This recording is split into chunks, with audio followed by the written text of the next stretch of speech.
مثل ما تعرفون النفط عندنا هو أهم مصدر لاقتصاد العراق، وأصلا نقدر نعتبره المصدر الوحيد لأن يشكل أكثر من نسبة 90% من عائدات الميزانية. To Basra and all Iraq comes good news with the opening of a new oil field. After many years of extensive search and the spending of many millions of pounds, the Basra Petroleum Company struck the rich reservoir. لكن شنو راح يصير بينا إذا انخفضت أسعار النفط إلى أقل من $60 ببلد كامل يعتمد على النفط بشكل أساسي كمصدر دخل؟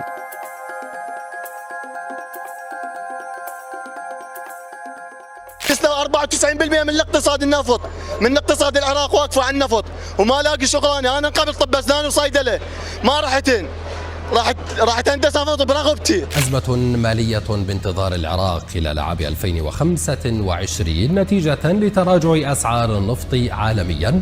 الحياة كده خرب الحياة كده، خرب الحياة كده، والتي ستتسبب بتأثيرات كبيرة على الموازنة المعتمدة بالطبع بنسبة 90% على إيرادات النفط. حتى أفهمكم بشكل بسيط شنو تقلبات أسعار النفط، لازم نعرف شنو أهمية النفط بميزانية العراق. بسنة 2024 كانت الميزانية $150 مليار، وأغلب هذا المبلغ جاي من عائدات النفط، بحيث تشكل عائدات النفط أكثر من 90% من إجمالي دخل العراق. لكن ماذا لو انخفضت أسعار النفط إلى أقل من $60 للبرميل الواحد؟ ببلد يعتمد بشكل كبير على النفط، فأي تغيير صغير بالأسعار يمكن يسوي كارثة اقتصادية. للتوضيح، هذا مو فيديو سياسي، وانا اصلا ما اعرف بالسياسه ولا يتدخل بيها ومو يمها اصلا، لكن هذا الموضوع مهم لان من تنخفض اسعار النفط معناها راح تقل الايرادات يعني الفلوس، ومن تقل الفلوس تبدي الحكومه تصير بخيله وتقلل الدفع، يعني الحكومه بعد ما راح تصرف فلوس. اعرف الحكومه هي بخيله من زمان، يعني ما تصرف كلها خاموس، بس هسه من راح تقل الميزانيه راح تقلل صرف بالزايد، وهذا يعني راح تصير اكو تاجيلات هوايه بالمشاريع، مثل مشاريع البنيه التحتيه المهمه، تاجيلات ببناء المدارس او المستشفيات او الخدمات الصحيه والكهرباء والصرف الصحي وبلا بلا بلا وغيرها من المشاريع. بس اهم المشاريع اللي راح تتاثر هي المشاريع الضخمه اللي يخبصون بها خبص، مثل مشروع ميناء البصره او مشروع طريق التنميه، اللي اذا تنفذ راح يغير اقتصاد العراق بشكل كبير ويمنح الشباب العاطله اكثر من 250 الف فرصه عمل. مشروع طريق التنميه يهدف المشروع الى ربط الخليج باوروبا مرورا بالعراق، ومن اجل تعزيز الاقتصاد المستدام غير النفطي. يعول العراق على مشروع طريق التنميه ليتمكن البلد من تقليل اعتماده على عوائد النفط واستغلال عناصر قواه التنافسية الأخرى التي يتصدرها الموقع الجغرافي المتوسط. هاي المشاريع كلها راح تتأثر إذا قلت الميزانية، لأن الحكومة ما مستعدة تدفع شيء من جيبها، واللي يودينا إلى مشكلة ثانية، البطالة. وإن انخفاض الدفع الحكومي راح ترتفع معدلات البطالة بشكل مرعب. تزيد البطالة وراح تبقى تزيد البطالة. الوظائف اللي بالقطاع الحكومي اللي صار عليها الطلاب صار لهم سنين حتى يحصلونها راح تصير كلش محدودة، يعني التعيينات راح تتقلص. لا تستطيع الدولة أن تلبي احتياجات فرص العمل لأبنائنا من الخريجين والباحثين عن العمل، والحكومة ما راح توظف الخريجين مهما كانت يعني مهنتهم أو شهادتهم. وأقرب مثال كنا شفناه هو اللي صار ويا خريجين المجموعة الطبية.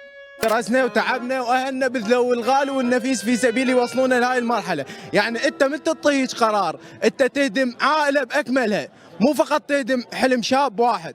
هذا هو السبب كله راجع لهم، لا اكو مستشفيات تسد النقص الحاصل، ولا يعني شنو انت عندنا احنا 47 كليه اهليه بالسنه تقبل لها 1000 طالب من قسم تخدير ومن قسم صيدله، انت ليش ما تقلص المقاعد؟ وهذا بسبب امتلاء القطاع الحكومي بالوظائف، بحيث الدوله قامت ما تستوعب بعد، حيث لا يمكن للدوله ان توظف كل هذه الاعداد الهائلة. تخيل وياي العراق ب 50 مليون نسمة وعنده 4 مليون موظف، وأمريكا تقريبا 300 مليون نسمة وهم عندها 4 مليون موظف، يعني جاي يشوف احنا ايش قد مقبطين، احنا اصلا فوق المقبطين يعني هواي. وبما انه البطالة راح ترتفع فبديهيا راح يصير زيادة بمعدلات الفقر، خصوصا في المناطق اللي تعتمد بشكل كبير على التعيينات الحكومية والدعم الحكومي. وما اريد اظلمها عليك كلش، حتى اذا تريد تشتغل اي شيء يعني حرفيا اي شيء، ما اقول لك انه ما راح تلقى شغل، لكن راح تواجه صعوبه لان راح تشوف العماله الاجنبيه سابقينك بخطوه لقدام ويشتغلون لساعات طويله وبجهد اضعاف مضاعف اكثر منك. لهذا السبب راح يختارون العامل الاجنبي ويفضلونه عليه حتى لو كان ابن البلد اولى بالشغل، ما حد مهتم بك يعني باختصار. بلا زحمه الاخ بن قلادس اي باكستاني مثال يعني شو طب المطاعم مال منصور اكثريته كله من قلادش. يشتغل عمال ولا شنو؟ ما يشتغل عمال اسمه شغل عماله اي موجودين والله يعني هنا غزوا المنطقه. هاي شنو؟ زين انا بعطيك معلومه تجي انا بتنزل الشرطه تفتر عليهم على استناد ما عندهم اقامه ياخذونهم فتره.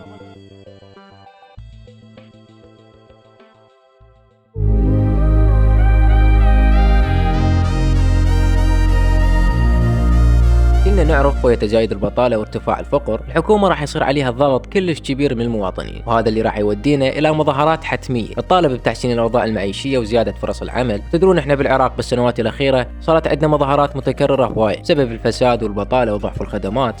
زين ناخذ حقنا، صار لنا 16 سنة على هذا الوضع من 2003 لحد هذا اليوم، لا شفنا تعيينات، لا شفنا رواتب، لا شفنا أمن، نريد استقرار. انخفاض أسعار النفط راح يزيد من هاي المظاهرات والاحتجاجات 1,000,000%. الميزانية راح تصير بحدود 70 مليار دولار، يعني إذا نقارنها بالميزانية السابقة فرق كلش كبير. هاي وين راح تكفي حتى تغطي رواتب الموظفين والرعاية والتعيينات الجديدة والتقاعد؟ وما راح تكفي، أنا أقول لك ما راح تكفي، وحتى المشاريع ما راح يقدرون يصرفون عليها، يعني راح تصير فوضى من الأخير.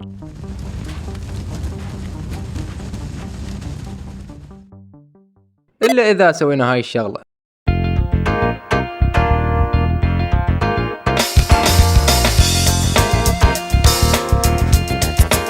حتى نتجاوز هاي الأزمة لازم نطبق حل واحد فقط. الحل الأمثل والوحيد هو تنويع الاقتصاد، يعني مو بس نعتمد على النفط بشكل كامل كمصدر دخل وحيد للبلد. أغلب الدول ما تعتمد على النفط بشكل كامل، يعني بس العراق وكم دولة. لازم الحكومة تنوع بالاقتصاد وتستثمر بالقطاعات الخاصة مثلا الزراعة والصناعة والتكنولوجيا وغيرها. الحل الوحيد هو تنشيط القطاع الخاص كمان الصناعي أو الزراعي أو التجاري الخدمي. القطاع الخاص المعامل ليش مسدودة؟ أنا مع الحل يا جماعة الخير، خلونا نبني قطاع خاص.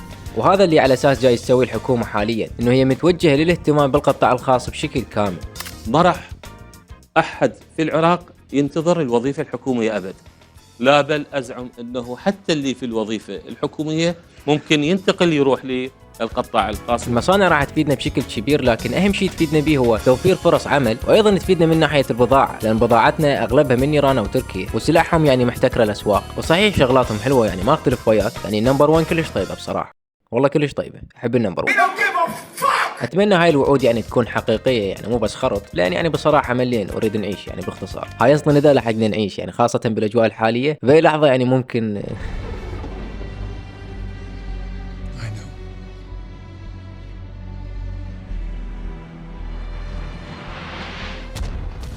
الخلاصة من كلامي انه احنا راح نشبع مظاهرات وضيم وفوضى اذا ما اهتمينا لهذا الموضوع. الموضوع كلش مهم، اتمنى تهتمون بهاي المواضيع لان هو هذا يعني مستقبلي ومستقبلكم. شكرا لمتابعتكم الفيديو لحد هاي اللحظة، ونشوفكم على خير ان شاء الله.